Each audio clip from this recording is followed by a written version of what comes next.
So CreateMyChocolate.com is the website of Chocri, and at Chocri we design you design your own chocolate bar and we make it for you. So this is an example of a bar. You go on the website, you pick a base chocolate, dark milk or white, and then you have 100 toppings, of which you can choose up to 5. Like here, someone chose fig bits, Rice Krispies, and chili to put on white chocolate. Yeah, it's a huge success. We sold out 2 Christmases. We won this entrepreneurial award. It's very successful. Very popular, people love it. The difference is that Germany has this big industry of what we call mass customization or co-creation. The idea that consumers can design their own product, create their own product is really big there.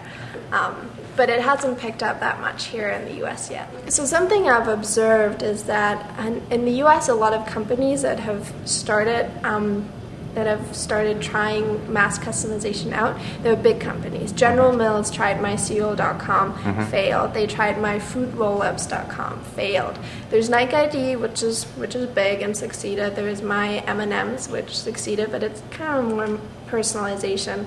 But there's not a large number of startups that have done it. And I think my theory is that because startups in the US get funding for good ideas that think big, and this is more of a lifestyle niche kind of business, and in Germany it's much harder to get funding. So these companies where you're cash flow positive really quickly, where there's a big potential for a large profit but on a smaller scale, these companies are more likely to be founded in a country where there's less seed funding, like Germany. And it's actually a lot of Generation Y entrepreneurs. So now in Germany you have like my stuffed animal, my perfume, my cereal, my chocolate.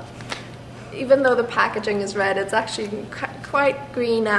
So we believe in indulging sustainably. So not only is the chocolate organic, which is good for your body, it's also fair trade. And there's a lot of incidences where chocolate makers don't pay enough for the cocoa beans, so that the families need the children to work in the harvesting and fermenting of the cocoa beans.